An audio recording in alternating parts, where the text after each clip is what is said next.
In the day's other news, President Trump charged again that President Obama should have done more about Russian meddling in the 2016 election. He also questioned why his Attorney General, Jeff Sessions, is not investigating Democrats. Meanwhile, House and Senate Democratic leaders Nancy Pelosi and Chuck Schumer call for giving the FBI $300 million to fight any meddling in this year's midterm elections. Cities and towns across the nation's midsection face severe flooding today from heavy rain and melting snow. Rivers overflowed in Michigan, Indiana, and parts of Illinois, submerging roads and neighborhoods. In Goshen, Indiana, overnight, crews used boats to rescue people from their homes.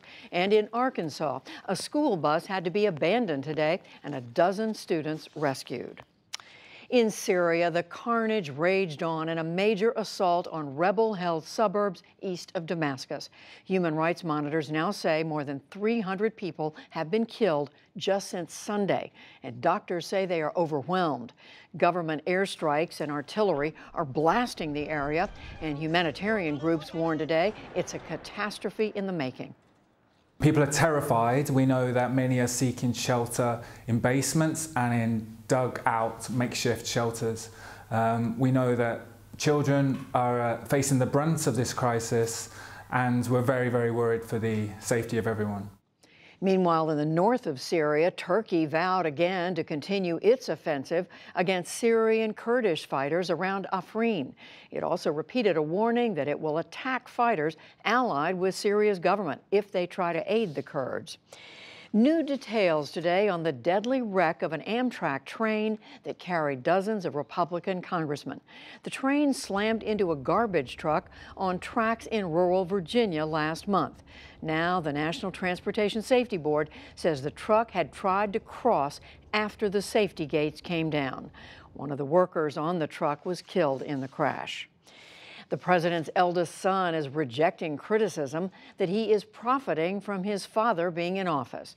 Donald Trump Jr. is on a week-long business trip to India that has raised conflict of interest questions. But he told India's CNBC affiliate that his family is actually missing out on opportunities. When people talk about it these days, it's, profiteering from the presidency and all this nonsense. It's like, wait a minute, I can't do deals. I've spent over a decade creating relationships. We could do so many more, and we're not doing those, but no one wants to talk about those kind of deals. It's sort of a shame because we put on these impositions on ourselves, but essentially got no credit for actually doing that and for doing the right thing.